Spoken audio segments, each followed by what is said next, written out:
Yellow Card Man. Paolo Bacigalupi.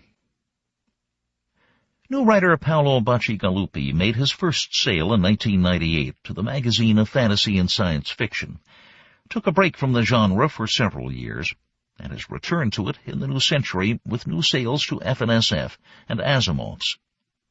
His story, The Calorie Man, won the Theodore Sturgeon Memorial Award, was a Hugo finalist, and appeared in our 23rd annual collection. He's also had stories in our 21st and 22nd annual collections. Bacigalupi lives with his family in western Colorado, where he works for an environmental newspaper.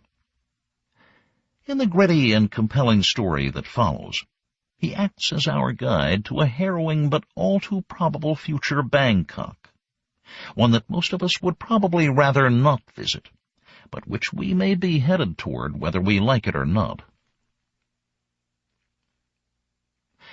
Machetes gleam on the warehouse floor, reflecting a red conflagration of jute and tamarind and kink springs.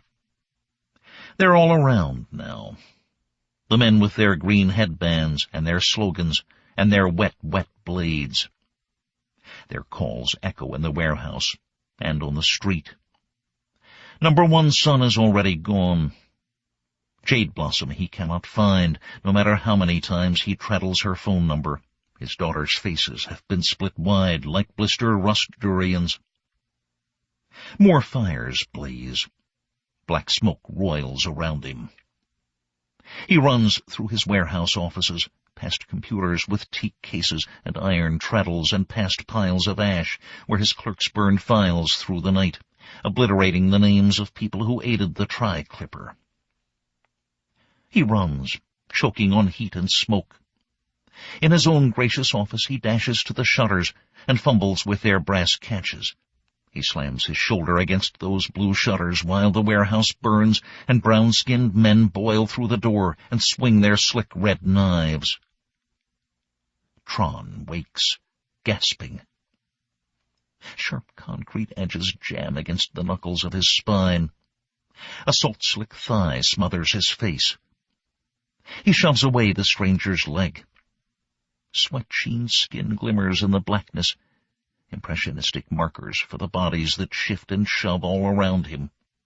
They fart and groan and turn, flesh on flesh, bone against bone, the living and the heat-smothered dead all together. A man coughs. Moist lungs and spittle gust against Tron's face. His spine and belly stick to the naked, sweating flesh of the strangers around him. Claustrophobia rises.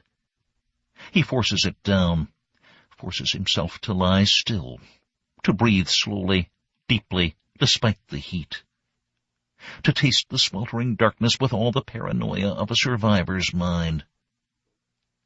He is awake while others sleep. He is alive while others are long dead. He forces himself to lie still and listen. Bicycle bells are ringing. Down below and far away, 10,000 bodies below, a lifetime away, bicycle bells chime. He claws himself out of the mass of tangled humanity, dragging his hemp sack of possessions with him. He is late. Of all the days he could be late, this is the worst possible one. He slings the bag over a bony shoulder and feels his way down the stairs, finding his footing in the cascade of sleeping flesh. He slides his sandals between families, lovers, and crouching hungry ghosts, praying that he will not slip and break an old man's bone. Step, feel, step, feel. A curse rises from the mass. Bodies shift and roll. He steadies himself on a landing amongst the privileged who lie flat, then wades on. Downward, ever downward, round more turnings of the stair, wading down through the carpet of his countrymen. Step, feel, step, feel. Another turn. A hint of gray light glimmers far below. Fresh air kisses his face, caresses his body. The waterfall of anonymous flesh resolves into individuals.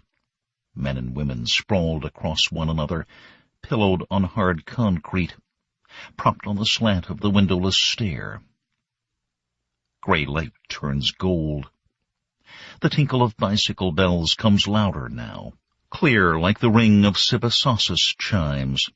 Tron spills out of the high-rise and into a crowd of congee sellers, hemp weavers, and potato carts. He puts his hands on his knees and gasps, sucking in swirling dust and trampled street dung, grateful for every breath as sweat pours off his body. Salt jewels fall from the tip of his nose, spatter the red paving stones of the sidewalk with his moisture. Heat kills men, kills old men, but he is out of the oven. He has not been cooked again, despite the blast furnace of the dry season. Bicycles and their ringing bells flow past like schools of carp, commuters already on their way to work. Behind him the high-rise looms, 40 stories of heat and vines and mold. A vertical ruin of broken windows and pillaged apartments. A remnant glory from the old energy expansion, now become a heated tropic coffin, without air conditioning or electricity to protect it from the glaze of the equatorial sun. Bangkok keeps its refugees in the pale blue sky, and wishes they would stay there. And yet he has emerged alive. Despite the dung lord, despite the white shirts, despite old age, he has once again clawed his way down from the heavens. Tron straightens. Men stir woks of noodles and pull steamers of baozi from their bamboo rounds.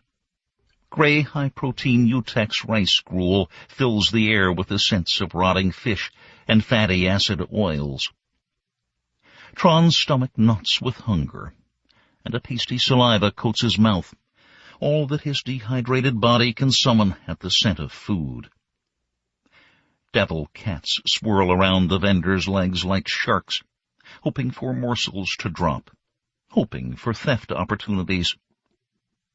Their shimmering chameleon-like forms flit and flicker, showing calico and Siamese and orange tabby markings, before fading against the backdrop of concrete and crowding hungry people that they brush against.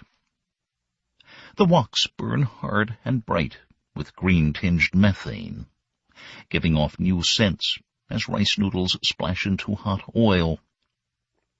Tron forces himself to turn away. He shoves through the press, dragging his hemp bag along with him, ignoring who it hits and who shouts after him. Incident victims crouch in the doorways, waving severed limbs and begging from others who have a little more. Men squat on tea stools and watch the day's swelter build as they smoke tiny rolled cigarettes of scavenged gold-leaf tobacco and share them from lip to lip.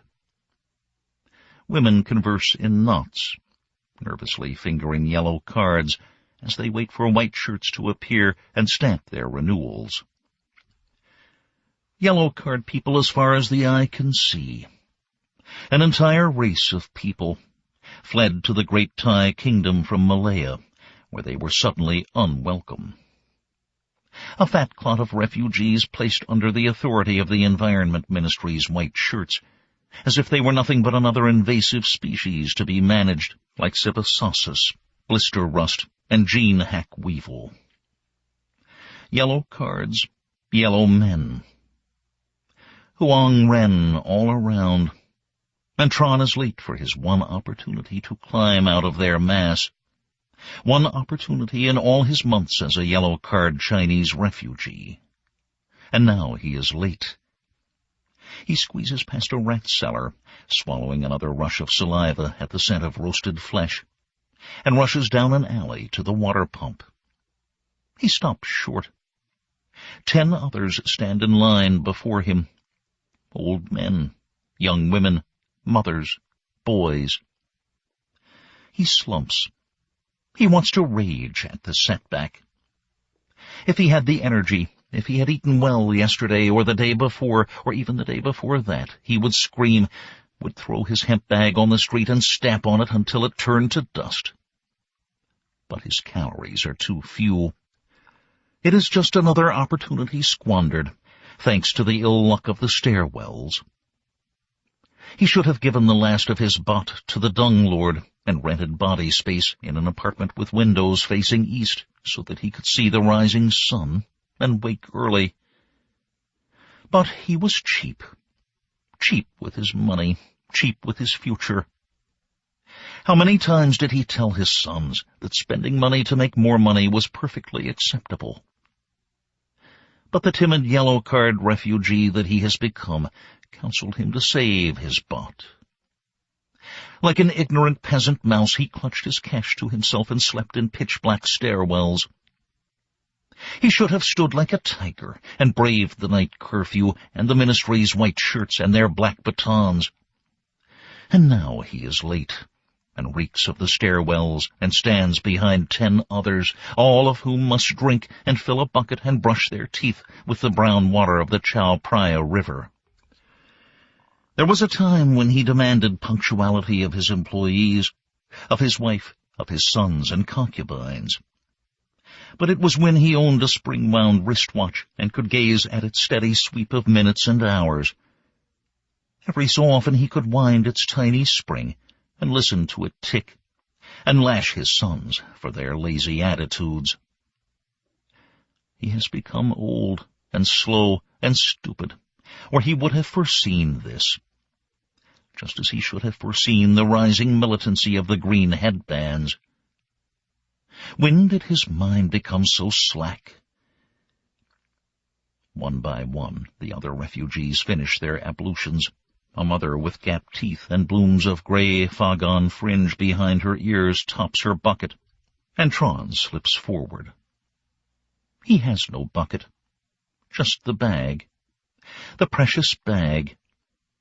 He hangs it beside the pump and wraps his sarong more tightly around his hollow hips before he squats under the pump head.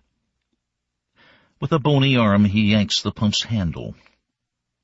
Bright brown water gushes over him, the river's blessing. His skin droops off his body with the weight of the water, sagging like the flesh of a shaved cat. He opens his mouth and drinks the gritty water, rubs his teeth with a finger, wondering what protozoa he may swallow. It doesn't matter. He trusts luck now. It's all he has. Children watch him bathe his old body, while their mothers scavenge through percal mango peels and Red Star tamarind hulls, hoping to find some bit of fruit not tainted with Sibasasis .111 MT.6. Or is it 111 MT.7? Or MT.8? There was a time when he knew all the bioengineered plagues that ailed them, knew when a crop was about to fail, and whether new seed stock had been ripped, profited from the knowledge by filling his clipper ships with the right seeds and produce. But that was a lifetime ago. His hands are shaking as he opens his bag and pulls out his clothes. Is it old age or excitement that makes him tremble? Clean clothes, good clothes, a rich man's white linen suit. The clothes were not his, but now they are, and he has kept them safe. Safe for this opportunity, even when he desperately wanted to sell them for cash or wear them as his other clothes turned to rags. He drags the trousers up his bony legs, stepping out of his sandals and balancing one foot at a time. He begins buttoning the shirt, hurrying his fingers as a voice in his head reminds him that time is slipping away. Selling those clothes? Going to parade them around until someone with meat on his bones buys them off you? Tron glances up. He shouldn't need to look. He should know the voice, and yet he looks anyway. He can't help himself. Once he was a tiger. Now he is nothing but a frightened little mouse who jumps and twitches at every hint of danger. And there it is. Ma, standing before him, beaming, fat and beaming, as vital as a wolf. Ma grins. You look like a wireframe mannequin at Palawan Plaza. I wouldn't know. I can't afford to shop there. Tron keeps putting on his clothes. Those are nice enough to come from Palawan. How did you get them? Tron doesn't answer. Who are you fooling? Those clothes were made for a man 1,000 times your size. We can't all be fat and lucky. Tron's voice comes out as a whisper. Did he always whisper? Was he always such a rattle-trap corpse, whispering and sighing at every threat? He doesn't think so, but it's hard for him to remember what a tiger should sound like. He tries again, steadying his voice. We can't all be as lucky as Ma Ping, who lives on the top floors with the Dung King himself. His words still come out like reeds slushing against concrete. Lucky? Ma laughs. So young, so pleased with himself. I earn my fate. Isn't that what you always used to tell me? That luck has nothing to do with success? That men make their own luck? He laughs again. And now look at you. Tron grits his teeth. Better men than you have fallen. Still the awful, timid whisper. And better men than you are on the rise. Ma's fingers dart to his wrist. They stroke a wristwatch, a fine chronograph, ancient, gold and diamonds, Rolex, from an earlier time, a different place, a different world. Tron stares stupidly, like a hypnotized snake. He can't tear his eyes away. Ma smiles lazily. You like it? I found it in an antique shop near Wat Raja Pradat. It seemed familiar. Tron's anger rises. He starts to reply, then shakes his head and says nothing. Time is passing. He fumbles with his final buttons, pulls on the coat, and runs his fingers through the last surviving strands of his lank gray hair. If he had a comb. He grimaces. It is stupid to wish. The clothes are enough. They have to be. Ma laughs. Now you look like a big name. Ignore him, says the voice inside Tron's head. Tron pulls his last paltry bot out of his hemp bag, the money he saved by sleeping in the stairwells, and which has now made him so late, and shoves it into his pockets. You seem rushed. Do you have an appointment somewhere? Tron shoves past, trying not to flinch as he squeezes around Ma's bulk. Ma calls after him, laughing. Where are you headed, Mr. Big Name, Mr. Three Prosperities? Do you have some intelligence you'd like to share with the rest of us? Others look up at the shout. Hungry yellow-card faces, hungry yellow-card mouths. Yellow-card people as far as the eye can see, and all of them looking at him now. Incident survivors. Men, women, children. Knowing him now. Recognizing his legend. With a change of clothing and a single shout, he has risen from obscurity. Their mocking calls pour down like a monsoon rain. Way, Mr. Three Prosperities, nice shirt. Share a smoke, Mr. Big Name? Where are you going so fast, all dressed up? Getting married? Getting a 10th wife? Got a job? Mr. Big Name, got a job for me? Where are you going? Maybe we should all follow old multinational. Tron's neck prickles. He shakes off the fear. Even if they follow, it will be too late for them to take advantage. For the first time in half a year, the advantage of skills and knowledge are on his side. Now there is only time. He jogs through Bangkok's morning press as bicycles and cycle rickshaws and spring-wound scooters stream past. Sweat drenches him. It soaks his good shirt, damps even his jacket. He takes it off and slings it over an arm. His gray hair clings to his egg-balled, liver-spotted skull, waterlogged.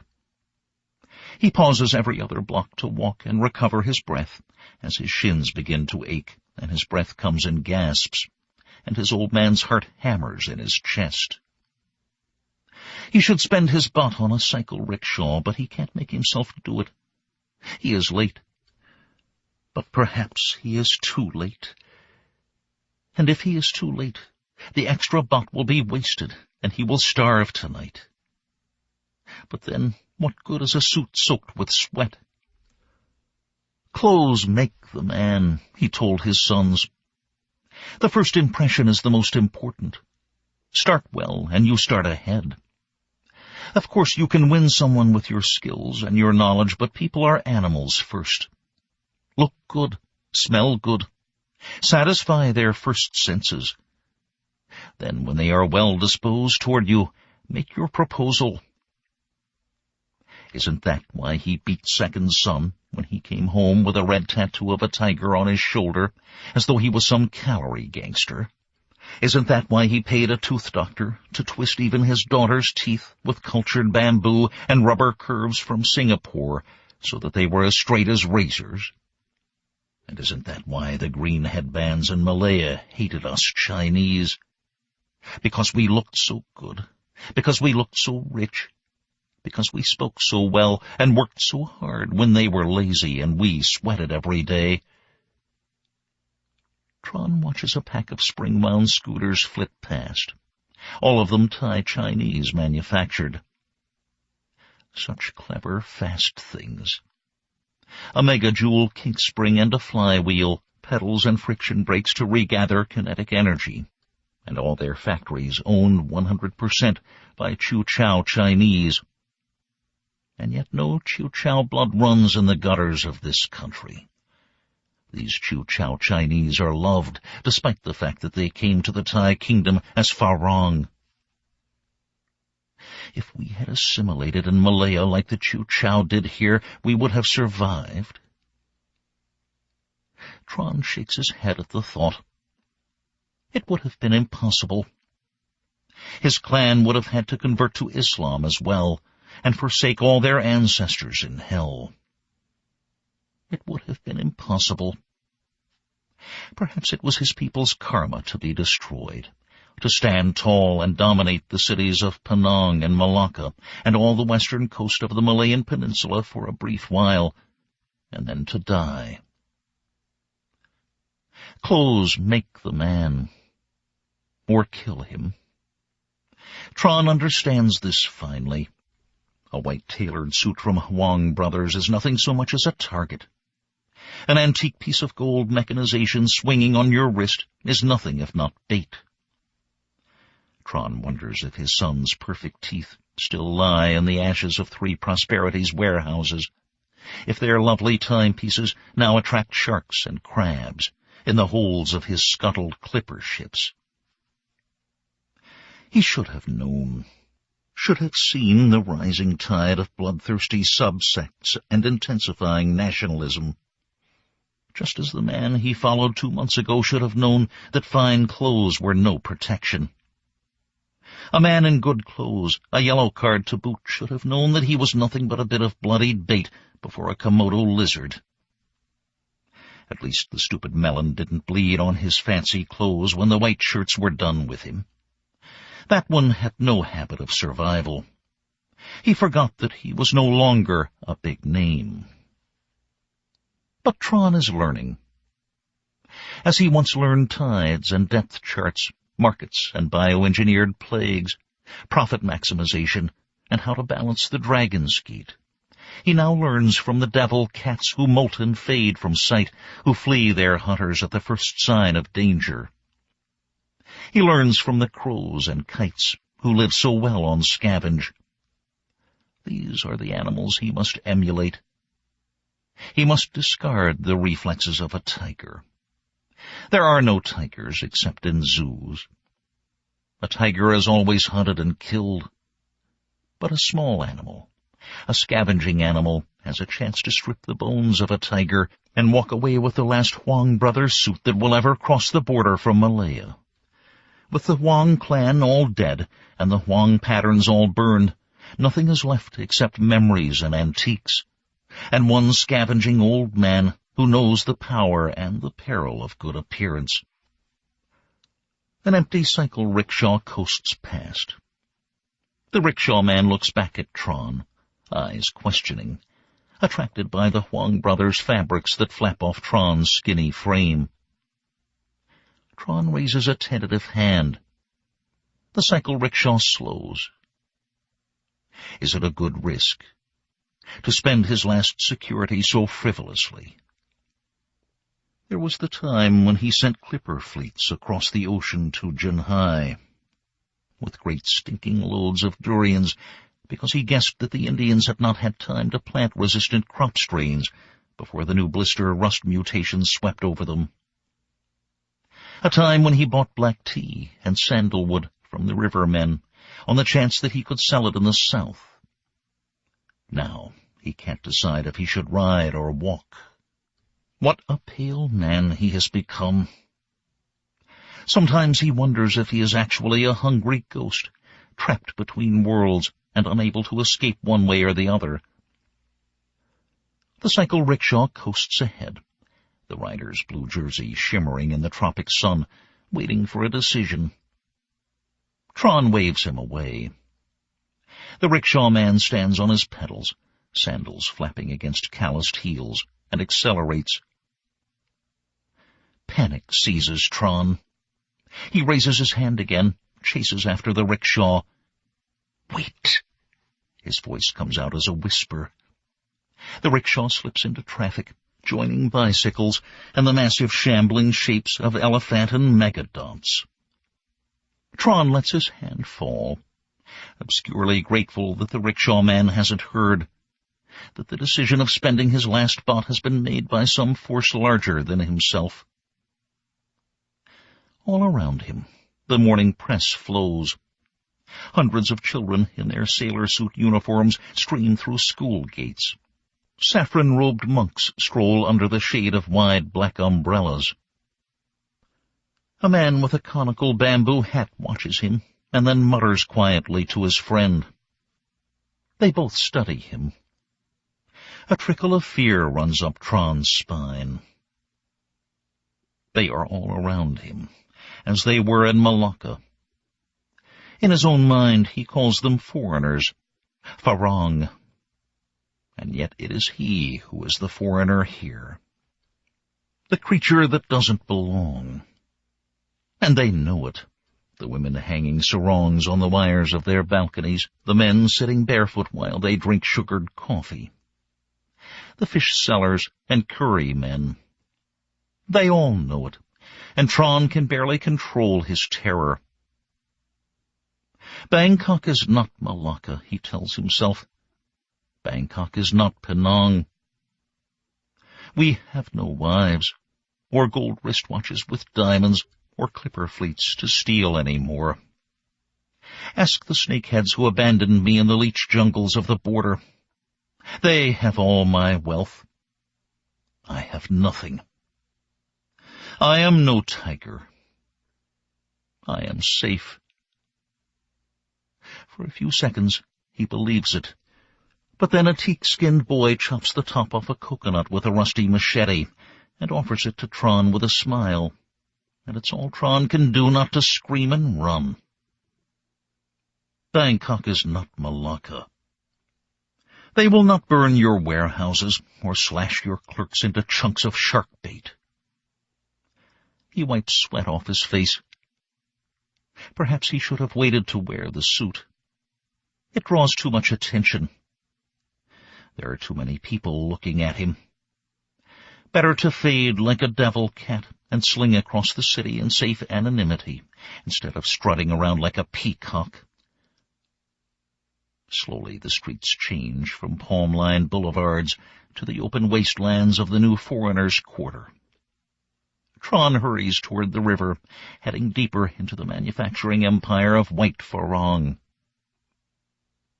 Guelo, Yongguizi, Farang. So many words in so many languages for these translucent-skinned, sweating monkeys. 2 generations ago, when the petroleum ran out and the Guelo factory shut down, everyone assumed they were gone for good. And now they are back. The monsters of the past returned, with new toys and new technologies. The nightmares his mother threatened him with, invading Asiatic coasts. Demons truly, never dead. And he goes to worship them. The ilk of Agrogen and Purcal, with their monopolies on Utex rice and total nutrient wheat. The blood brothers of the bioengineers who gene-ripped devil cats from storybook inspiration and set them loose in the world to breed and breed and breed. The sponsors of the intellectual property police who used to board his clipper fleets in search of IP infringements, hunting like wolves for unstamped calories and gene-ripped grains, as though their engineered plagues of sibosausis and blister rust weren't enough to keep their profits high. Ahead of him, a crowd has formed. Tron frowns. He starts to run, then forces himself back to a walk. Better not to waste his calories now. A line has already formed in front of the foreign devil Tennyson Brothers factory. It stretches almost a li, snaking around the corner, past the bicycle gear logo in the wrought iron gate of Sukhumvit Research Corporation, past the intertwined dragons of Purcal East Asia, and past Mishimoto and Company, the clever Japanese fluid dynamics company that Tron once sourced his clipper designs from. Mishimoto is full of wind-up import workers, they say, full of illegal gene-ripped bodies that walk and talk and totter about in their herky-jerky way and take rice from real men's bowls. Creatures with as many as 8 arms, like the Hindu gods, creatures with no legs so they cannot run away, creatures with eyes as large as teacups that can only see a bare few feet ahead of them but inspect everything with enormous magnified curiosity. But no one can see inside. And if the Environment Ministry's white shirts know, then the clever Japanese are paying them well to ignore their crimes against biology and religion. It is perhaps the only thing a good Buddhist and a good Muslim and even the Farang Grahamite Christians can agree on. Wind-ups have no souls. When Tron bought Mishimoto's clipper ships so long ago, he didn't care. Now he wonders if behind their high gates wind-up monstrosities labor while yellow cards stand outside and beg. Tron trudges down the line. Policemen with clubs and spring guns patrol the hopefuls, making jokes about Farang who wish to work for Farang. Heat beats down, merciless on the men lined up before the gate.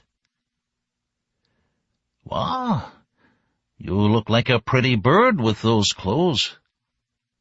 Tron starts.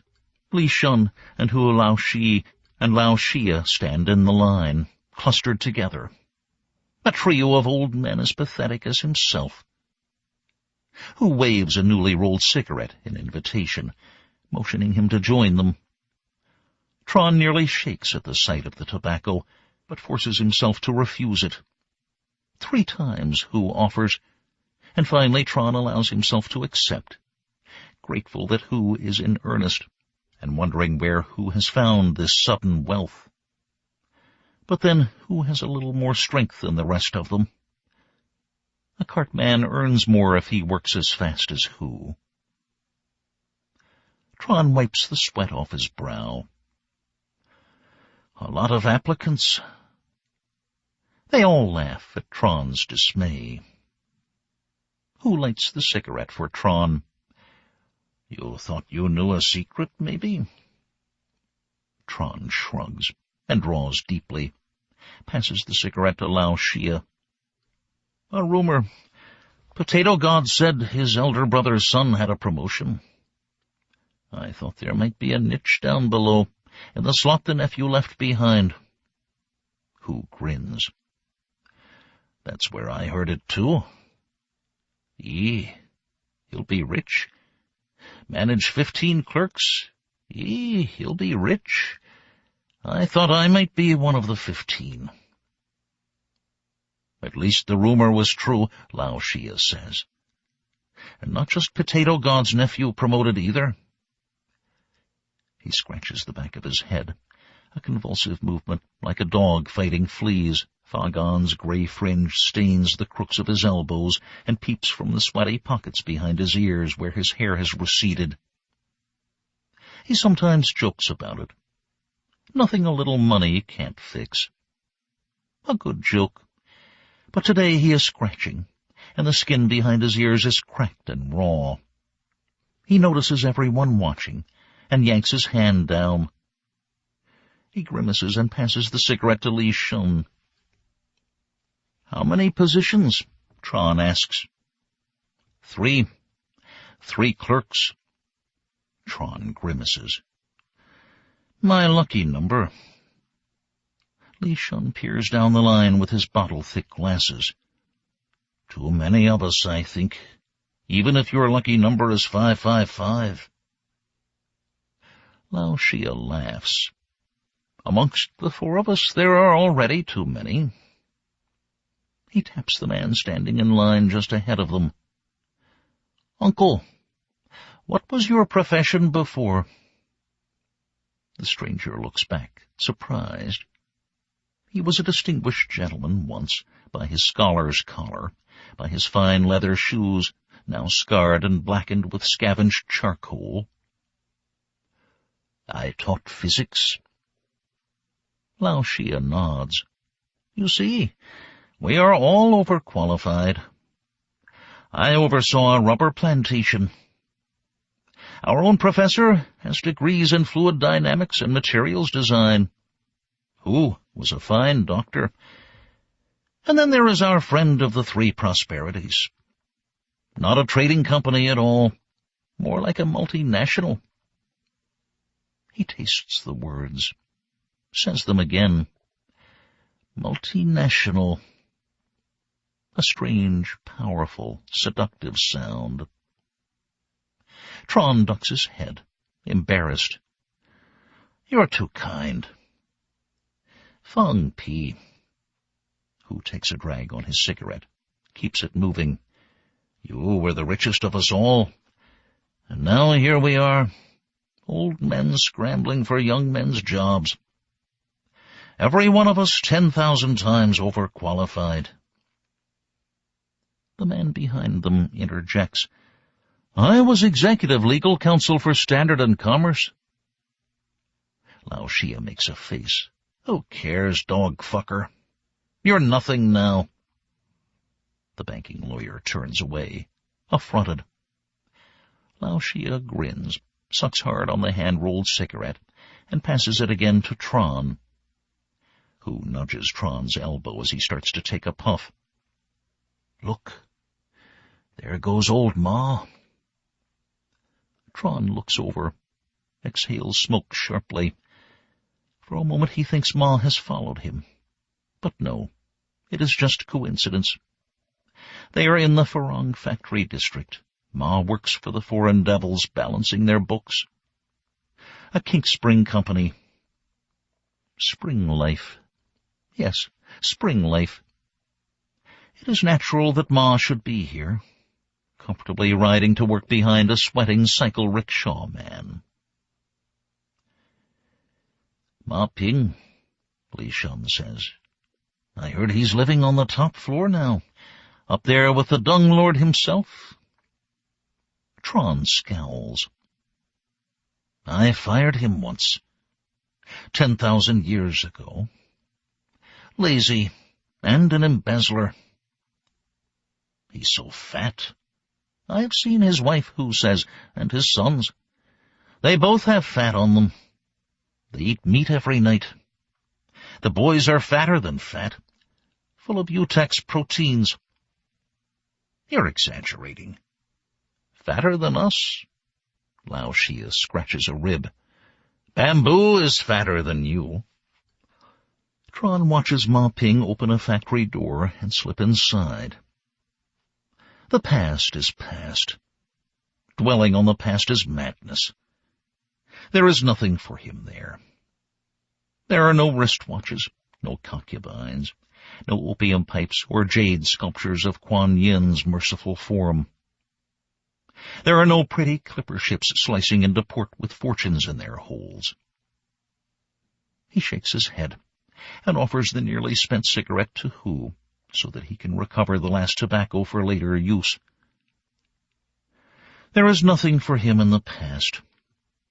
Ma is in the past. Three Prosperities Trading Company is the past. The sooner he remembers this, the sooner he will climb out of this awful hole. From behind him, a man calls out, "Way, Baldy! When did you cut the line? Go to the back. You line up like the rest of us." "Line up," Lao Shia shouts back. "Don't be stupid." He waves at the line ahead. "How many hundreds are ahead of us? It won't make any difference where he stands." Others begin to attend to the man's complaint. Complain as well. "Line up! Pai Dui! Pai Dui!" The disturbance increases, and police start down the line, casually swinging their batons. They aren't white shirts, but they have no love for hungry yellow cards. Tron makes placating motions to the crowd, and Lao Shia, Of course, I line up. It's of no consequence." He makes his farewells and plods his way down the winding yellow-card snake, seeking its distant tail. Everyone is dismissed long before he reaches it. A scavenging night. A starving night. Tron hunts through dark alleys, avoiding the vertical prison heat of the towers. Devil cats seethe and scatter ahead of him in rippling waves. The lights of the methane lamps flicker, burn low and snuff themselves, blackening the city. Hot velvet darkness, fetid with rotting fruit, swaddles him. The heavy humid air sags. Still sweltering darkness. Empty market stalls. On a street corner, theater men turn in stylized cadences to stories of Ravana. On a thoroughfare, swing-shift megadonts shuffle homeward like gray mountains, their masked shadows led by the gold-trimmed glitter of union handlers. In the alleys, children with bright silver knives hunt on wary yellow cards and drunken ties. But Tron is wise to their feral ways. A year ago he would not have seen them, but he has the paranoid's gift of survival now. Creatures like them are no worse than sharks. Easy to predict, easy to avoid. It is not these obviously feral hunters who churn Tron's guts with fear. It is the chameleons, the everyday people who work and shop and smile and wise so pleasantly, and riot without warning, who terrify Tron. He picks through the trash heaps, fighting devil cats for signs of food, wishing he was fast enough to catch and kill one of those nearly invisible felines. Picking up discarded mangoes, studying them carefully with his old man's eyes, holding them close and then far away, sniffing at them, feeling their blister-rusted exteriors, and then tossing them aside when they show red mottle in their guts. Some of them still smell good, but even crows won't accept such a taint. They would eagerly peck apart a bloated corpse, but they will not feed on blister rust. Down the street, the dung lord's lackeys shovel the day's animal leavings into sacks and throw them into tricycle carriers. The night harvest. They watch him suspiciously. Tron keeps his eyes averted, avoiding challenge. and scuffles on. He has nothing to cook on an illegally stolen shit fire anyway, and nowhere to sell manure on the black market. The dung lord's monopoly is too strong. Tron wonders how it might be to find a place in the dung shovelers' union, to know that his survival was guaranteed feeding the composters of Bangkok's methane reclamation plants. But it is an opium dream. No yellow card can slither into that closed club. Tron lifts another mango and freezes. He bends low, squinting, pushes aside broadsheet complaints against the Ministry of Trade and handbills calling for a new gold-sheathed river watt.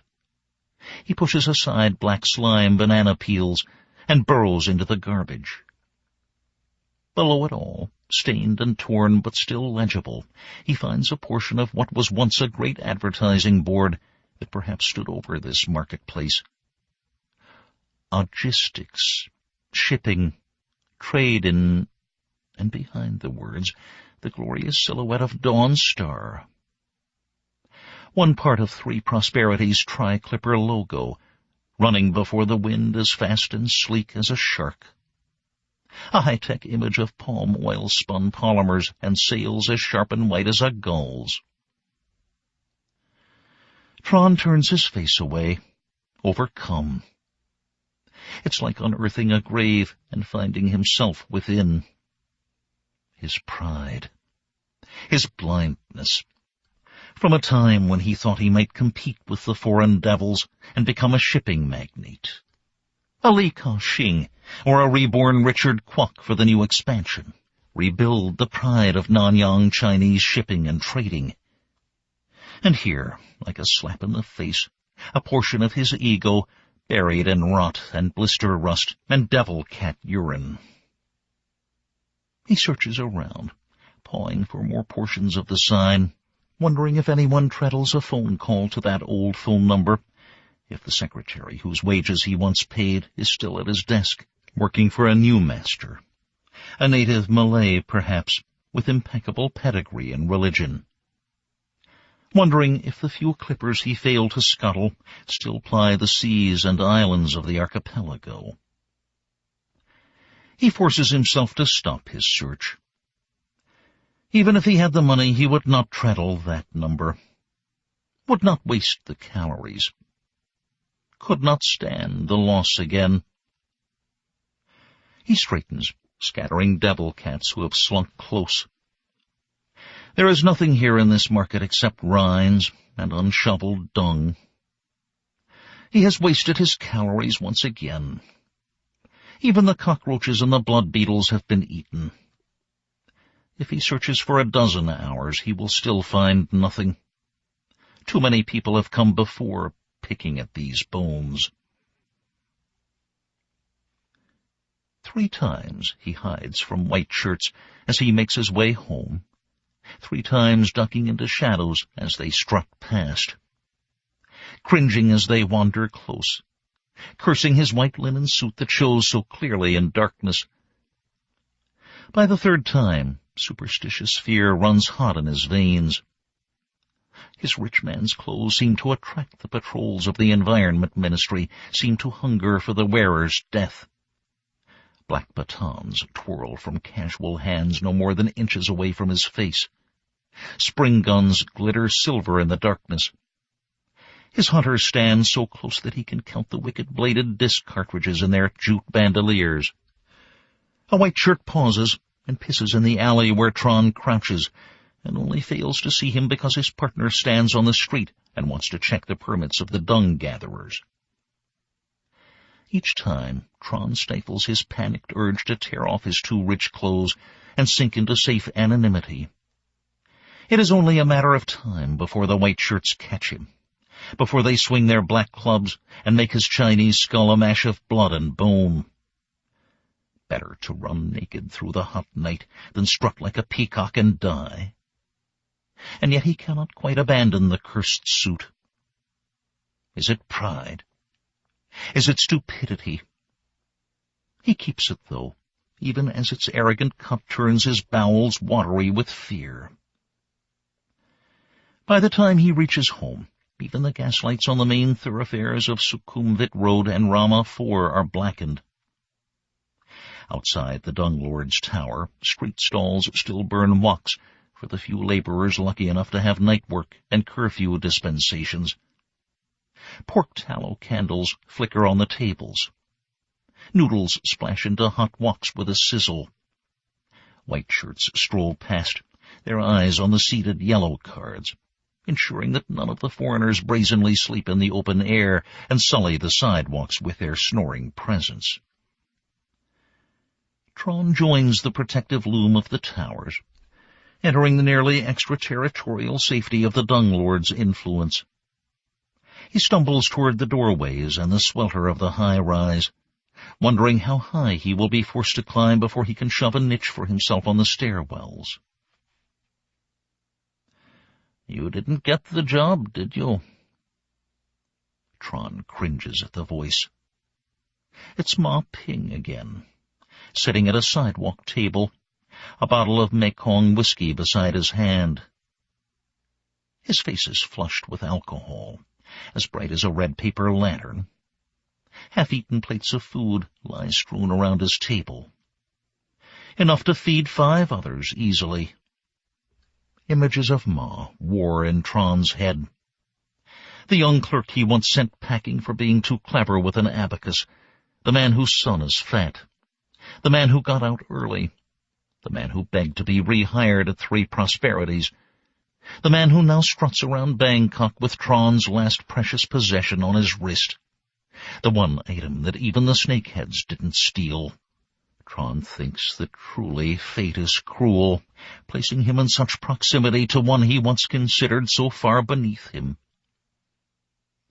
Despite his intention to show bravado, once again Tron's words come out as a mousy whisper. "What do you care?" Ma shrugs, pours whiskey for himself. "I wouldn't have noticed you in the line without that suit." He nods at Tron's sweat-damp clothing. "Good idea to dress up. Too far back in line, though." Tron wants to walk away, to ignore the arrogant whelp. But Ma's leavings of steamed bass and lop and Utex rice noodles lie tantalizingly close. He thinks he smells pork and can't help salivating. His gums ache for the idea that he could chew meat again, and he wonders if his teeth would accept the awful luxury. Abruptly, Tron realizes that he has been staring, that he has stood for some time, ogling the scraps of Ma's meal. And Ma is watching him. Tron flushes and starts to turn away. Ma says, "I didn't buy your watch to spite you, you know." Tron stops short. "Why then?" Ma's fingers stray to the gold and diamond bauble, then seem to catch themselves. He reaches for his whiskey glass instead. "I wanted a reminder." He takes a swallow of liquor and sets the glass back amongst his piled plates with the deliberate care of a drunk. He grins sheepishly. His fingers are again stroking the watch, a guilty, furtive movement. "I wanted a reminder. Against ego."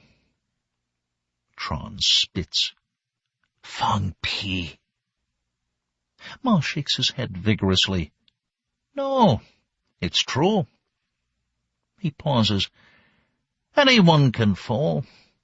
If the 3 Prosperities can fall, then I can. I wanted to remember that." He takes another pull on his whiskey. "You were right to fire me." Tron snorts. "You didn't think so then?" "I was angry. I didn't know that you'd saved my life then." He shrugs. "I would never have left Malaya if you hadn't fired me. I would never have seen the incident coming. I would have had too much invested in staying." Abruptly, he pulls himself upright and motions for Tron to join him. "Come, have a drink. Have some food. I owe you that much. You saved my life. I have repaid you poorly. Sit. Tron turns away. I don't despise myself so much. Do you love face so much that you can't take a man's food? Don't be stuck in your bones. I don't care if you hate me. Just take my food. Curse me later when your belly is full. Tron tries to control his hunger, to force himself to walk away. But he can't. He knows men who might have enough face to starve before accepting Ma's scraps. But he isn't one of them. A lifetime ago he might have been. But the humiliations of his new life have taught him much about who he really is.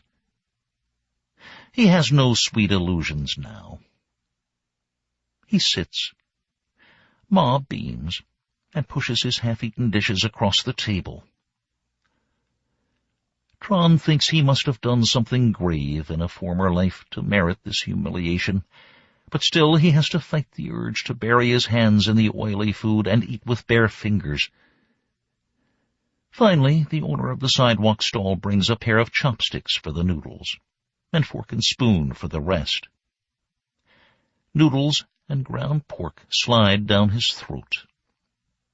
He tries to chew, but as soon as the food touches his tongue, he gulps it down. More food follows. He lifts a plate to his lips, shoveling down the last of Ma's leavings. Fish and lank coriander and hot, thick oil slip down like blessings. Good, good. Ma waves at the night stall man, and a whiskey glass is quickly rinsed and handed to him. The sharp scent of liquor floats around Ma like an aura as he pours. Tron's chest tightens at the scent. Oil coats his chin where he has made a mess in his haste. He wipes his mouth against his arm, watching the amber liquid splash into the glass. Tron once drank cognac, XO, imported by his own clippers. Fabulously expensive stuff with its shipping costs. A flavor of the foreign devils from before the contraction. A ghost from utopian history, reinvigorated by the new expansion and his own realization that the world was once again growing smaller. With new hull designs and polymer advances, his clipper ships navigated the globe and returned with the stuff of legends. And his Malay buyers were happy to purchase it, whatever their religion. What a profit that had been. He forces down the thought as Ma shoves the glass across to Tron, and then raises his own in toast. It is in the past. It is all in the past. They drink. The whiskey burns warm in Tron's belly, joining the chilies and fish and pork, and the hot oil of the fried noodles. It really is too bad you didn't get that job. Tron grimaces. Don't gloat. Fate has a way of balancing itself. I've learned that. Ma waves a hand. I don't gloat. There are too many of us, that's the truth. You were 10,000 times qualified for that job. For any job. He takes a sip of his whiskey, peers over its rim at Tron. Do you remember when you called me a lazy cockroach? Tron shrugs. He can't take his eyes off the whiskey bottle. I called you worse than that. He waits to see if Ma will refill his cup again, wondering how rich he is, and how far this largesse will go, hating that he plays beggar to a boy he once refused to keep as a clerk, and who now lords over him, and who now, in a show of face, pours Tron's whiskey to the top, letting it spill over in an amber cascade under the flickering light of the candles.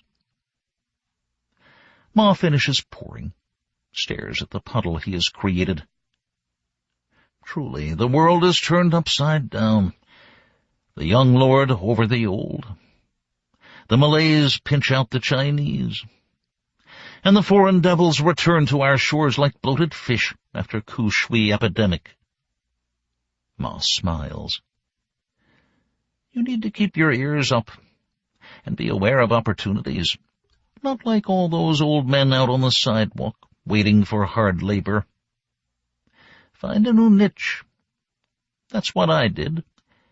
That's why I've got my job. Tron grimaces. You came at a more fortuitous time. He rallies, emboldened by a full belly and the liquor warming his face and limbs. Anyway, you shouldn't be too proud. You still stink of mother's milk as far as I'm concerned, living in the Dung Lord's tower. You're only the Lord of Yellow Cards. And what is that, really?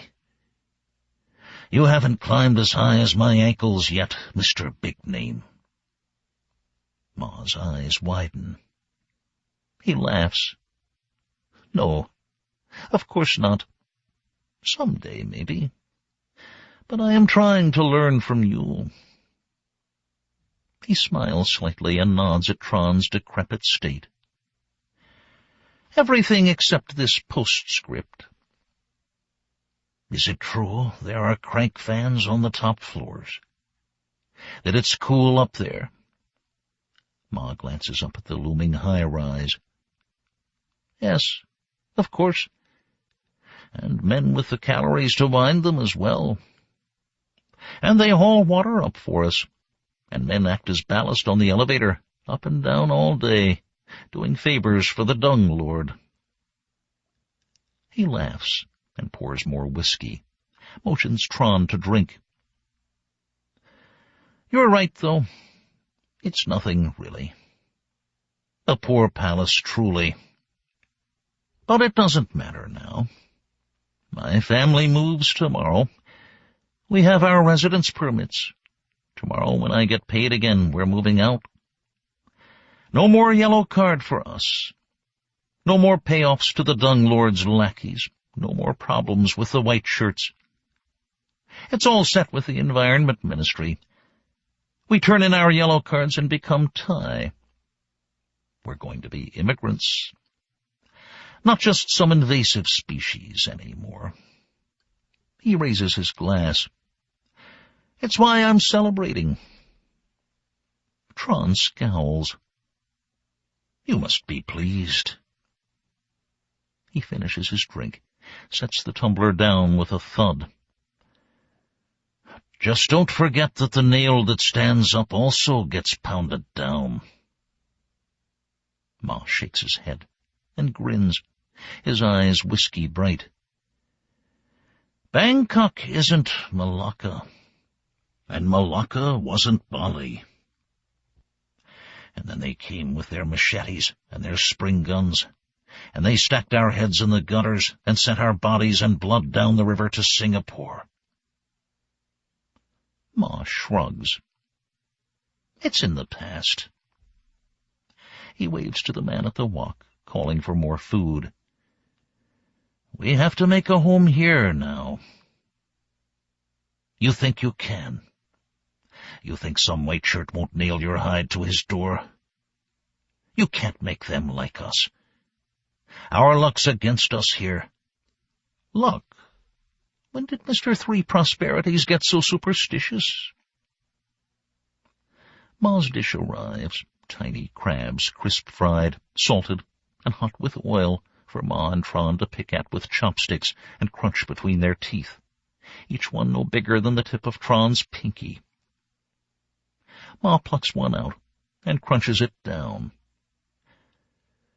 When did Mr. Three Prosperities get so weak? When you fired me, you said I made my own luck, and now you tell me you don't have any. He spits on the sidewalk. I've seen wind-ups with more will to survive than you. Fang Pi. No, it's true. There's a Japanese wind-up girl in the bars where my boss goes. Ma leans forward. She looks like a real woman, and she does disgusting things. He grins. Makes your cock hard. But you don't hear her complaining about luck. Every white shirt in the city would pay to dump her in the methane composters, and she's still up in her high-rise, dancing every night in front of everyone. Her whole soulless body on display. It's not possible. Ma shrugs. Say so if you like, but I've seen her. And she isn't starving. She takes whatever spit and money come her way, and she survives. It doesn't matter about the white shirts, or the kingdom edicts, or the Japan haters, or the religious fanatics. She's been dancing for months.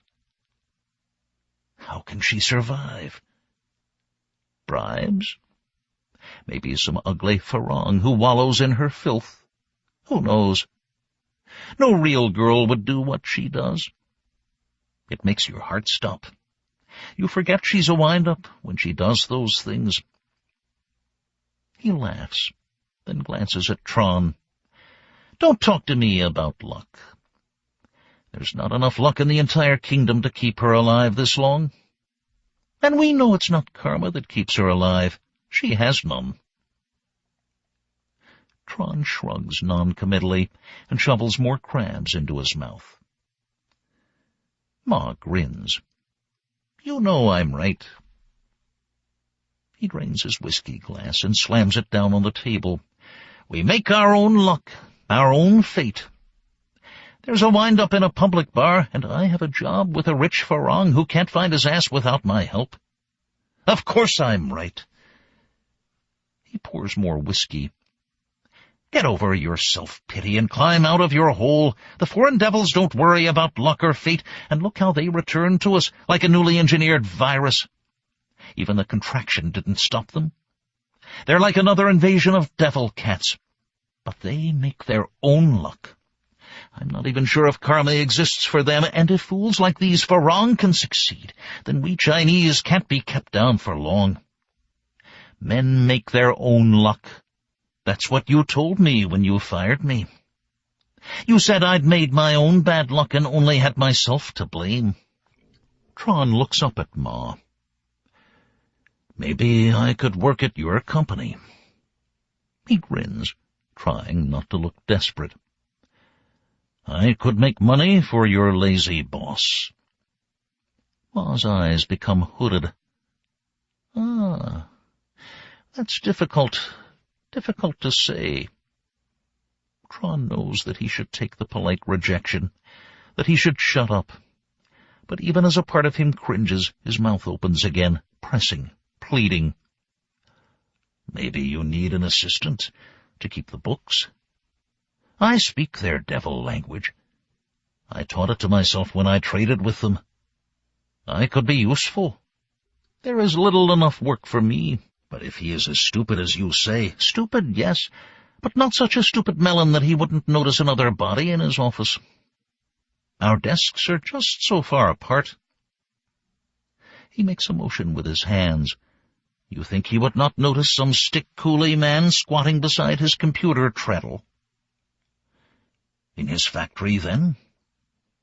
But Ma is already shaking his head. I would help you if I could. But the megadont unions control the power, and the line inspector unions are closed to farang, no offense, and no one will accept that you are a materials scientist. He shakes his head. No, there is no way. Any job. As a dung shoveler, even. But Ma is shaking his head more vigorously now, and Tron finally manages to control his tongue, to plug this diarrhea of begging. Never mind, never mind. He forces a grin. I'm sure some work will turn up. I'm not worried. He takes the bottle of Mekong whiskey and refills Ma's glass, upending the bottle and finishing the whiskey despite Ma's protests. Tron raises his half-empty glass and toasts the young man who has bested him in all ways, before throwing back the last of the alcohol in one swift swallow. Under the table, nearly invisible devil cats brush against his bony legs, waiting for him to leave, hoping that he will be foolish enough to leave scraps. Morning dawns. Tron wanders the streets, hunting for a breakfast he cannot afford. He threads through market alleys redolent with fish and lank green coriander and bright flares of lemongrass. Durians lie in reeking piles, their spiky skins covered with red blister rust boils.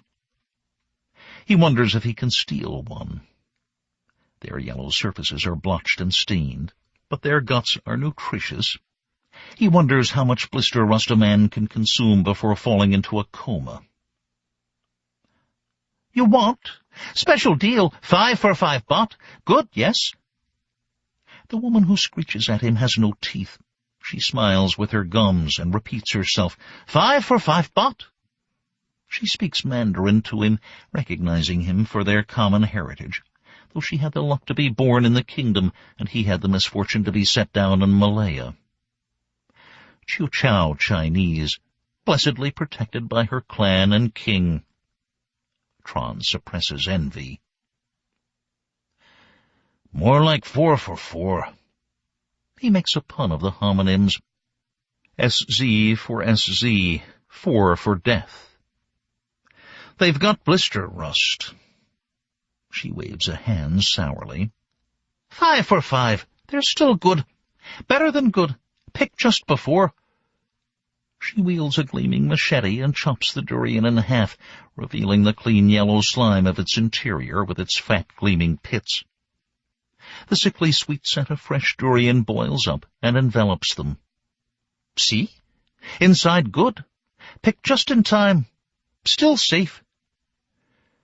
"I might buy one." He can't afford any, but he can't help replying. It feels too good to be seen as a buyer. It is his suit, he realizes. The Huang brothers have raised him in this woman's eyes. She wouldn't have spoken if not for the suit, wouldn't have even started the conversation. "Buy more. The more you buy, the more you save." He forces a grin, wondering how to get away from the bargaining he should never have started. "I'm only one old man. I don't need so much." "One skinny old man. Eat more, get fat." She says this, and they both laugh. He searches for a response, something to keep their comradely interaction alive, but his tongue fails him. She sees the helplessness in his eyes. She shakes her head. "Ah, grandfather, it is hard times for everyone. Too many of you all at once. No one thought it would get so bad down there." Tron ducks his head, embarrassed. "I've troubled you. I should go." "Wait. Here." She offers him the durian half. "Take it." "I can't afford it." She makes an impatient gesture. "Take it. It's lucky for me to help someone from the old country." She grins. "And the blister rust looks too bad to sell to anyone else." "You're kind. Buddha smile on you." But as he takes her gift, he again notices the great durian pile behind her, all neatly stacked with their blotches and their bloody wheels of blister rust, just like stacked Chinese heads in Malacca. His wife and daughters staring out at him, accusatory. He drops the durian and kicks it away, frantically scraping his hands on his jacket, trying to get the blood off his palms. "Aye, you'll waste it." Tron barely hears the woman's cry. He staggers back from the fallen durian, staring at its ragged surface, its gut-spilled interior. He looks around wildly. He has to get out of the crowds, has to get away from the jostling bodies and the durian reek that's all around, thick in his throat, gagging him. He puts a hand to his mouth and runs, clawing at the other shoppers, fighting through their press. "Where you go? Come back! We lie!" But the woman's words are quickly drowned. Tron shoves through the throng, pushing aside women with shopping baskets full of white lotus root and purple eggplants, dodging farmers and their clattering bamboo handcarts, twisting past tubs of squid and serpent-head fish. He pelts down the market alley like a thief identified, scrambling and dodging, running without thought or knowledge of where he is going, but running anyway, desperate to escape the stacked heads of his family and countrymen.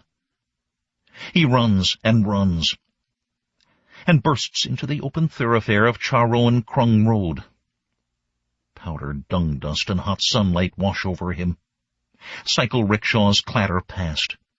Palms and squat banana trees shimmer green in the bright open air. As quickly as it seized him, Tron's panic fades. He stops short, hands on his knees, catching his breath and cursing himself. Fool! Fool! If you don't eat, you die. He straightens and tries to turn back, but the stacked durians flash in his mind, and he stumbles away from the alley, gagging again. He can't go back. Can't face those bloody piles. He doubles over and his stomach heaves, but his empty guts bring up nothing but strings of drool. Finally, he wipes his mouth on a Wang Brothers sleeve and forces himself to straighten and confront the foreign faces all around. The sea of foreigners that he must learn to swim amongst, and who all call him Farang. It repels him to think of it, and to think that in Malacca, with 20 generations of family and clan well rooted in that city, he was just as much an interloper. That his clan's esteemed history is nothing but a footnote for a Chinese expansion that has proven as transient as nighttime cool.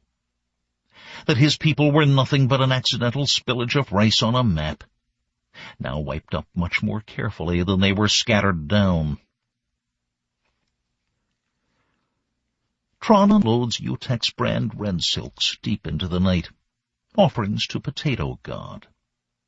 A lucky job, a lucky moment, even if his knees have become loose and wobbly and feel as if they must soon give way. A lucky job, even if his arms are shaking from catching the heavy sacks as they come down off the megadonts. Tonight he reaps not just pay, but also the opportunity to steal from the harvest.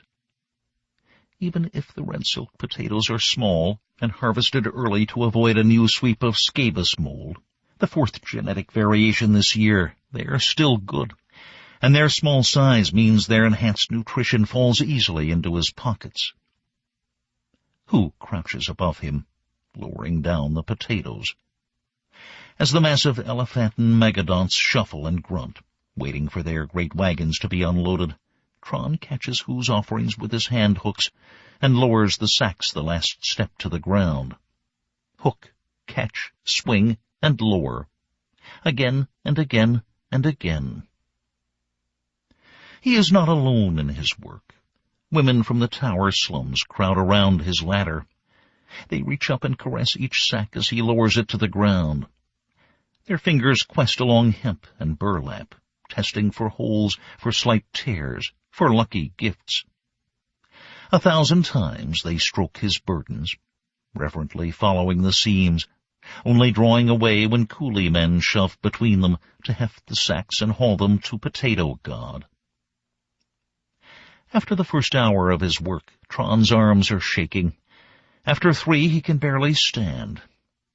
He teeters on his creaking ladder as he lowers each new sack, and gasps and shakes his head to clear sweat from his eyes as he waits for the next one to come down. Who peers down from above? "Are you all right?" Tron glances warily over his shoulder.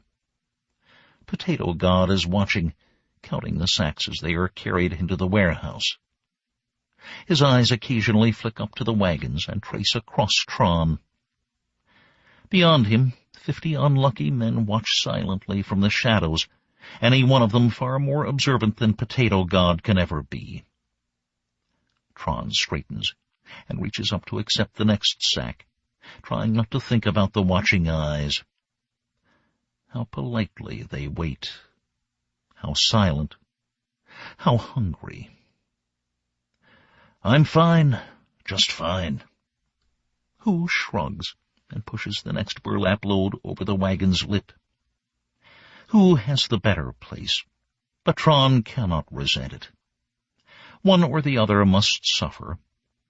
And who found the job? Who has the right to the best place?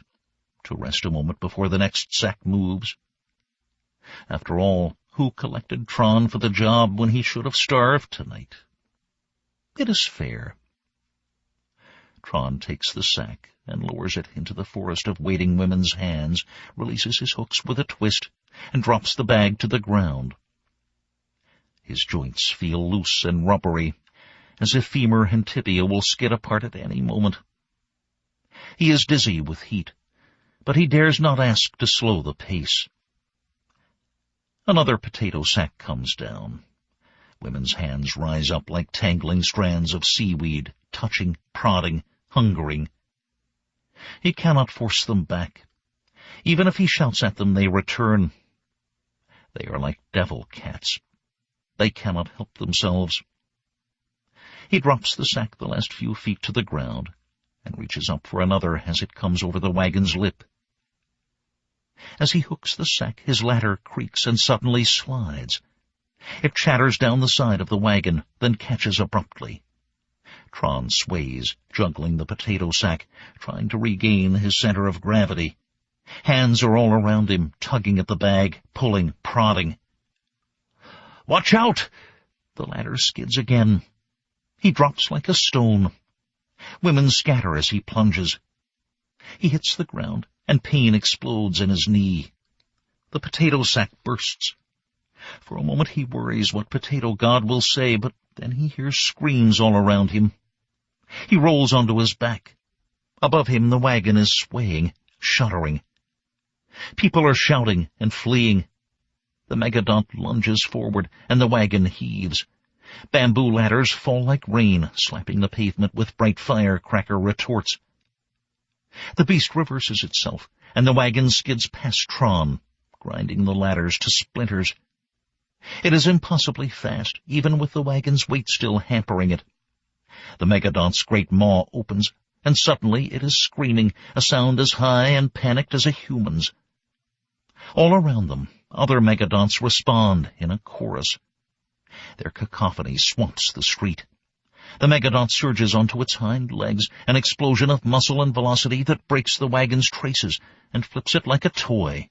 Men cartwheel from it, blossoms shaken from a cherry tree. Maddened, the beast rears again and kicks the wagon, sends it skidding sidewise. It slams past Tron, missing him by inches. Tron tries to rise, but his leg won't work. The wagon smashes into a wall. Bamboo and teak crackle and explode, the wagon disintegrating as the megadont drags and kicks it, trying to win free completely. Tron drags himself away from the flying wagon, hand over hand, hauling his useless leg behind him. All around, men are shouting instructions, trying to control the beast, but he doesn't look back. He focuses on the cobbles ahead, on getting out of reach. His leg won't work. It refuses him. It seems to hate him. Finally, he makes it into the shelter of a protective wall. He hauls himself upright. "I'm fine," he tells himself. "Fine." Gingerly, he tests his leg, setting weight on it. It's wobbly, but he feels no real pain. Not now. "May Wenty," he whispers. "Not a problem. Just cracked it. Not a problem." The men are still shouting, and the megadont is still screaming, but all he can see is his brittle old knee. He lets go of the wall, takes a step, testing his weight, and collapses like a shadow puppet with strings gone slack. Gritting his teeth, he again hauls himself up off the cobbles. He props himself against the wall, massaging his knee and watching the bedlam. Men are throwing ropes over the back of the struggling megadont, pulling it down, immobilizing it finally. More than a score of men are working to hobble it. The wagon's frame has shattered completely, and potatoes are spilled everywhere. A thick mash coats the ground. Women scramble on their knees, clawing through the mess, fighting with one another to hoard pulp tubers. They scrape it up from the street. Some of their scavenge is stained red, but no one seems to care. Their squabbling continues. The red bloom spreads. At the blossom's center, a man's trousers protrude from the muck. Tron frowns. He drags himself upright again and hops on his one good leg toward the broken wagon. He catches up against its shattered frame, staring.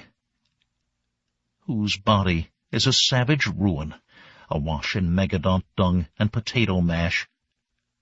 And now that Tron is close, he can see that the struggling megadont's great gray feet are gory with his friend. Someone is calling for a doctor, but it is half-hearted, a habit from a time when they were not yellow cards. Tron tests his weight again, but his knee provides the same queer, jointless failure. He catches up against the wagon's splintered planking and hauls himself back upright. He works the leg, trying to understand why it collapses. The knee bends. It doesn't even hurt particularly, but it will not support his weight. He tests it again, with the same result. With the megadont restrained, order in the unloading area is restored. Whose body is dragged aside. Devil cats gather near his blood pool. Feline shimmers under methane glow. Their tracks pock the potato grime in growing numbers. More paw impressions appear in the muck, closing in from all directions on Who's discarded body. Tron sighs. So we all go, he thinks. We all die. Even those of us who took our aging treatments and our tiger penis and kept ourselves strong are subject to the hell journey. He promises to burn money for Who to ease his way in the afterlife, then catches himself and remembers that he is not the man he was, that even paper hell money is out of reach. Potato God, disheveled and angry, comes and studies him. He frowns suspiciously. Can you still work? I can. Tron tries to walk, but stumbles once again and catches up against the wagon's shattered frame. Potato God shakes his head. I will pay you for the hours you worked. He waves to a young man, fresh and grinning from binding the megadont. You're a quick one. All the rest of these sacks into the warehouse. Already, other workers are lining up and grabbing loads from within the broken wagon. As the new man comes out with his first sack, his eyes dart to Tron and then flick away, hiding his relief at Tron's incapacity. Potato God watches with satisfaction and heads back to the warehouse. Double pay, Tron calls after Potato God's retreating back. Give me double pay. I lost my leg for you. The manager looks back at Tron with pity, then glances at Who's body and shrugs. It is an easy acquiescence. Who will demand no reparation? It is better to die insensate than to feel every starving inch of collapse. Tron pours his leg wreck money into a bottle of Mekong whiskey. He is old. He is broken. He is the last of his line. His sons are dead. His daughters are long gone. His ancestors will live uncared for in the underworld with no one to burn incense or offer sweet rice to them. How they must curse him. He limps and stumbles and crawls through the sweltering night streets, one hand clutching the open bottle, the other scrabbling at doorways and walls and methane lamp-posts to keep himself upright. Sometimes his knee works. Sometimes it fails him completely. He has kissed the streets 12 times. He tells himself that he is scavenging, hunting for the chance of sustenance. But Bangkok is a city of scavengers, and the crows and devil cats and children have all come before him. If he is truly lucky, he will encounter the white shirts, and they will knock him into bloody oblivion, perhaps send him to meet the previous owner of this fine Huang Brothers suit that now flaps ragged around his shins. The thought appeals to him. An ocean of whiskey rolls in his empty belly, and he is warm and happy and carefree for the first time since the incident. He laughs and drinks and shouts for the white shirts, calling them paper tigers, calling them dog fuckers. He calls them to him, casts baiting words so that any within earshot will find him irresistible. But the Environment Ministry's patrols must have other yellow cards to abuse, for Tron wanders the green-tinged streets of Bangkok alone. Never mind. It doesn't matter. If he cannot find white shirts to do the job, he will drown himself. He will go to the river and dump himself in its offal. Floating on river currents to the sea appeals to him. He will end in the ocean, like his scuttled clipper ships and the last of his heirs. He takes a swig of whiskey, loses his balance, and winds up on the ground once again, sobbing and cursing white shirts and green headbands and wet machetes. Finally, he drags himself into a doorway to rest, holding his miraculously unbroken whiskey bottle with one feeble hand. He cradles it to himself like a last bit of precious jade, smiling and laughing that it is not broken.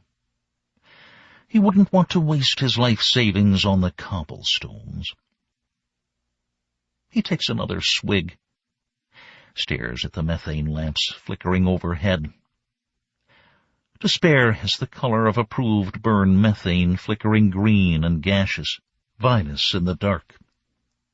Green used to mean things like coriander and silk and jade, and now all it means to him is bloodthirsty men with patriotic headbands and hungry scavenging nights. The lamps flicker. An entire green city. An entire city of despair. Across the street, a shape scuttles, keeping to the shadows. Tron leans forward, eyes narrowed. At first he takes it for a white shirt. But no, it is too furtive. It is a woman. A girl. A pretty creature, all made up. An enticement that moves with the stuttery, jerky motion of a wind-up girl.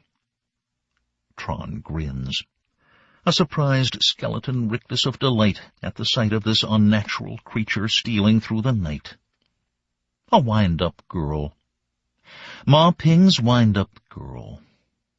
The impossible made flesh. She slips from shadow to shadow, a creature even more terrified of white shirts than a yellow-card geriatric.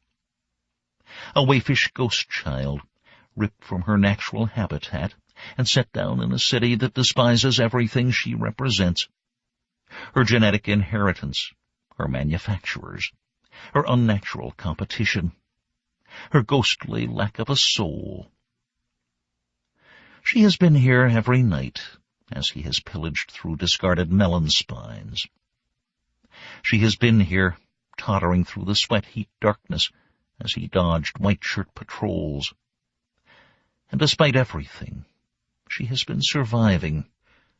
Tron forces himself upright. He sways, drunken and unsteady, then follows, one hand clutching his whiskey bottle, the other touching walls, catching himself when his bad knee falters. It's a foolish thing, a whimsy, but the wind-up girl has seized his inebriated imagination. He wants to stalk this unlikely Japanese creation, this interloper on foreign soil, even more despised than himself. He wants to follow her, perhaps steal kisses from her, perhaps protect her from the hazards of the night. To pretend at least that he is not this drunken rib-cage caricature of a man, but is in fact a tiger still. The wind-up girl travels through the blackest of back alleys, safe in darkness, hidden from the white shirts who would seize her and mulch her before she could protest. Devil cats yowl as she passes, scenting something as cynically engineered as themselves. The kingdom is infested with plagues and beasts, besieged by so many bioengineered monsters that it cannot keep up. As small as gray fog-on fringe and as large as megadonts they come. And as the kingdom struggles to adapt, Tron slinks after a wind-up girl, both of them as invasive as blister rust on a durian, and just as welcome. For all her irregular motion, the wind-up girl travels well enough. Tron has difficulty keeping up with her. His knees creak and grind, and he clenches his teeth against the pain. Sometimes he falls with a muffled grunt, but still he follows. Ahead of him, the wind-up girl ducks into new shadows, a wisp of tottering motion. Her herky-jerky gait announces her as a creature not human, no matter how beautiful she may be, no matter how intelligent, no matter how strong, no matter how supple her skin. She is a wind-up, and meant to serve, and marked as such by a genetic specification that betrays her with every unnatural step. Finally, when Tron thinks that his legs will give out for a final time, and that he can continue no longer, the wind-up girl pauses. She stands in the black mouth of a crumbling high-rise, a tower as tall and wretched as his own, another carcass of the old expansion. From high above, music and laughter filter down. Shapes float in the tower's upper-story windows, limned in red light, the silhouettes of women dancing. Calls of men and the throb of drums. The wind-up girl disappears inside. What would it be like to enter such a place, to spend bot like water while women danced and sang songs of lust? Tron suddenly regrets spending his last bot on whiskey. This is where he should have died, surrounded by fleshy pleasures that he has not known since he lost his country and his life. He purses his lips, considering. Perhaps he can bluff his way in. He still wears the raiment of the Huang brothers. He still appears a gentleman, perhaps. Yes, he will attempt it, and if he gathers the shame of ejection on his head, if he loses face one more time, what of it? He will be dead in a river soon anyway, floating to the sea to join his sons. He starts to cross the street, but his knee gives out, and he falls flat instead. He saves his whiskey bottle more by luck than by dexterity. The last of its amber liquid glints in the methane light. He grimaces and pulls himself into a sitting position, then drags himself back into a doorway. He will rest first, and finish the bottle. The wind-up girl will be there for a long time, likely. He has time to recover himself, and if he falls again, at least he won't have wasted his liquor. He tilts the bottle to his lips, then lets his tired head rest against the building. He'll just catch his breath. Laughter issues from the high-rise. Tron jerks awake. A man stumbles from its shadow portal. Drunk, laughing, more men spill out after him. They laugh and shove one another, drag tittering women out with them.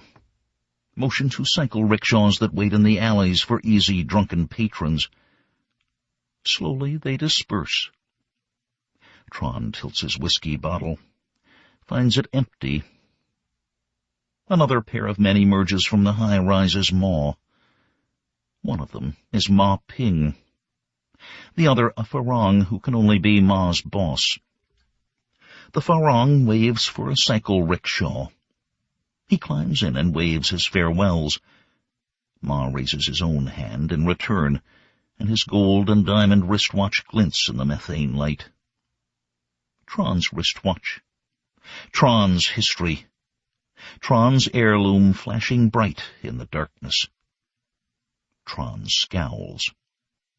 Wishes he could rip it off young Ma's wrist. The Farong's rickshaw starts forward with a screech of unoiled bicycle chains and drunken laughter, leaving Ma Ping standing alone in the middle of the street. Ma laughs to himself, seems to consider returning to the bars, then laughs again and turns away, heading across the street toward Tron. Tron shies into the shadows, unwilling to let Ma catch him in such a state, unwilling to endure more humiliation. He crouches deeper in his doorway as Ma stumbles about the street in search of rickshaws. But all the rickshaws have been taken for the moment. No more lurk below the bars. Ma's gold wristwatch glints again in the methane light. Pale forms glazed green materialize on the street, 3 men walking, their mahogany skin almost black in the darkness, contrasting sharply against the creased whites of their uniforms. Their black batons twirl casually at their wrists. Ma doesn't seem to notice them at first. The white shirts converge, casual. Their voices carry easily in the quiet night. "You're out late." Ma shrugs, grins queasily. "Not really. Not so late." The 3 white shirts gather close. "Late for a yellow card. You should be home by now. Bad luck to be out after a yellow card curfew. Especially with all that yellow gold on your wrist." Ma holds up his hands, defensive. "I'm not a yellow card." "Your accent says differently." Ma reaches for his pockets, fumbles in them. "Really, you'll see. Look." A white shirt steps close. "Did I say you could move?" "My papers. Look, get your hands out." "Look at my stamps." "Out!" A black baton flashes. Ma yelps, clutches his elbow. More blows rain down. Ma crouches, trying to shield himself. He curses, "Nemade bi!" The white shirts laugh. "That's yellow card talk." One of them swings his baton, low and fast, and Ma collapses, crying out, curling around a damaged leg. The white shirts gather close. One of them jabs Ma in the face, making him uncurl, then runs the baton down Ma's chest, dragging blood. "He's got nicer clothes than you, Tong Chai. Probably snuck across the border with an ass full of jade." One of them squats, studies Ma's face. "Is it true? Do you shit jade?" Ma shakes his head frantically.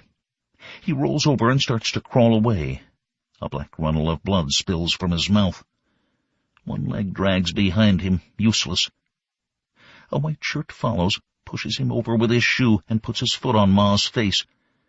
The other 2 suck in their breath and step back, shocked. To beat a man is one thing. "Sutipong, no!" The man called Sutipong glances back at his peers. "It's nothing. These yellow cards are as bad as blister rust. This is nothing. They all come begging, taking food when we've got little enough for our own. And look." He kicks Ma's wrist. "Gold." Ma gasps, tries to strip the watch from his wrist. "Take it. Here, please, take it." "It's not yours to give, yellow card." "Not yellow card," Ma gasps. "Please, not your ministry." His hands fumble for his pockets, frantic under the white shirt's gaze. He pulls out his papers and waves them in the hot night air. Sutipong takes the papers, glances at them, leans close. "You think our countrymen don't fear us, too?" He throws the papers on the ground, then quick as a cobra he strikes. 1, 2, 3, the blows rain down. He is very fast, very methodical. Ma curls into a ball, trying to ward off the blows. Sutipong steps back, breathing heavily. He waves at the other two. Teach him respect. The other two glance at each other doubtfully, but under Sutipong's urging they are soon beating Ma, shouting encouragement to one another. A few men come down from the pleasure bars and stumble into the streets, but when they see white uniforms they flee back inside. The white shirts are alone, and if there are other watching eyes, they do not show themselves. Finally, Sutipong seems satisfied. He kneels and strips the antique Rolex from Ma's wrist, spits on Ma's face, and motions his peers to join him. They turn away, striding close past Tron's hiding place. The one called Tong Chai looks back. He might complain. Sutipong shakes his head, his attention on the Rolex in his hand. He's learned his lesson. Their footsteps fade into the darkness. Music filters down from the high-rise clubs. The street itself is silent. Tron watches for a long time, looking for other hunters. Nothing moves. It is as if the entire city has turned its back on the broken Malay Chinese lying in the street. Finally, Tron limps out of the shadows and approaches Ma Ping. Ma catches sight of him and holds up a weak hand. Help! He tries the words in Thai, again in Farang English, finally in Malay, as though he has returned to his childhood. Then he seems to recognize Tron. His eyes widen. He smiles weakly through split, bloody lips, speaks Mandarin, their trade language of brotherhood. Lao Bangyo, what are you doing here? Tron squats beside him, studying his cracked face. I saw your wind-up girl. Ma closes his eyes, tries to smile. You believe me, then? His eyes are nearly swollen shut. Blood runs down from a cut on his brow, trickling freely. Yes. I think they broke my leg. He tries to pull himself upright, gasps and collapses.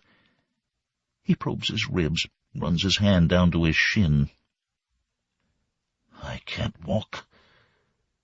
He sucks air as he prods another broken bone. You were right about the white shirts. A nail that stands up gets pounded down. Something in Tron's tone makes Ma look up. He studies Tron's face. Please, I gave you food. Find me a rickshaw. One hand strays to his wrist, fumbling for the timepiece that is no longer his, trying to offer it, trying to bargain. Is this fate, Tron wonders, or luck? Tron purses his lips, considering. Was it fate that his own shiny wristwatch drew the white shirts and their wicked black batons? Was it luck that he arrived to see Ma fall? Do he and Ma Ping still have some larger karmic business? Tron watches Ma beg, and remembers firing a young clerk so many lifetimes ago, sending him packing with a thrashing and a warning never to return.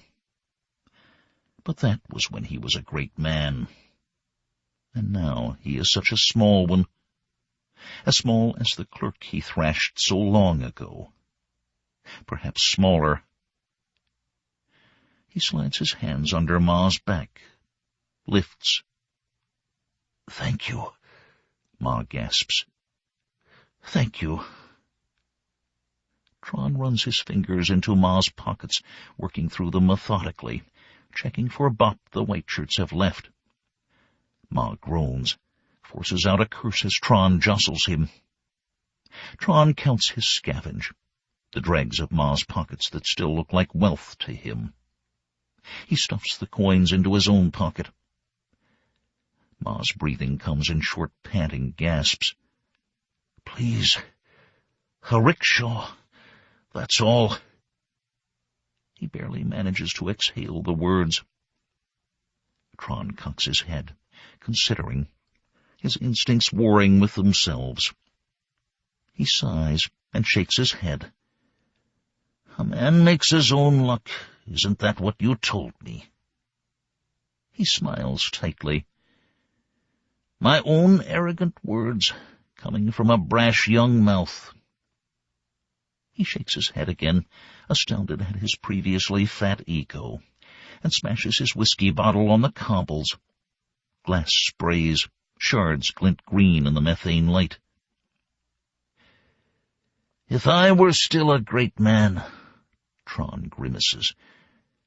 But then I suppose we're both past such illusions. I'm very sorry about this.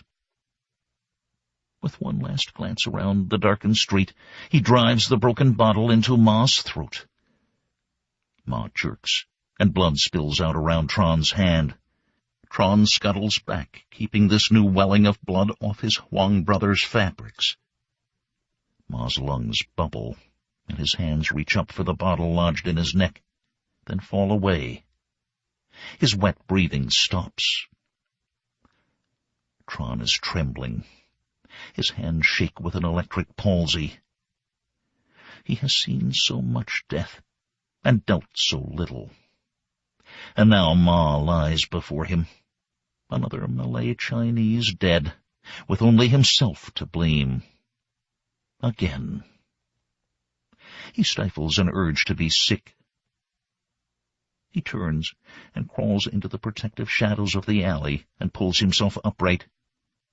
He tests his weak leg. It seems to hold him. Beyond the shadows, the street is silent. Ma's body lies like a heap of garbage in its center. Nothing moves. Tron turns and limps down the street, keeping to the walls, bracing himself when his knee threatens to give way. After a few blocks, the methane lamps start to go out. One by one, as though a great hand is moving down the street snuffing them, they gutter into silence as the Public Works Ministry cuts off the gas. The street settles into complete darkness. When Tron finally arrives at Surawang Road, its wide black thoroughfare is nearly empty of traffic. A pair of ancient water buffalo placidly haul a rubber-wheeled wagon under starlight. A shadow farmer rides behind them, muttering softly. The owls of mating devil cats scrape the hot night air, but that is all. And then, from behind the creak of bicycle chains, the rattle of wheels on cobbles, Tron turns, half expecting avenging white shirts, but it is only a cycle rickshaw chattering down the darkened street. Tron raises a hand, flashing newfound bot. The rickshaw slows. A man's ropey limbs gleam with moonlit sweat. Twin earrings decorate his lobes, gobs of silver in the night. Where are you going? Tron scans the rickshaw man's broad face for hints of betrayal, for hints that he is a hunter. But the man is only looking at the bot in Tron's hand. Tron forces down his paranoia and climbs into the rickshaw's seat. The Farong factories. By the river. The rickshaw man glances over his shoulder, surprised. All the factories will be closed. Too much energy to run at night. It's all black night down there. It doesn't matter. There's a job opening. There will be interviews. The man stands on his pedals. At night? Tomorrow.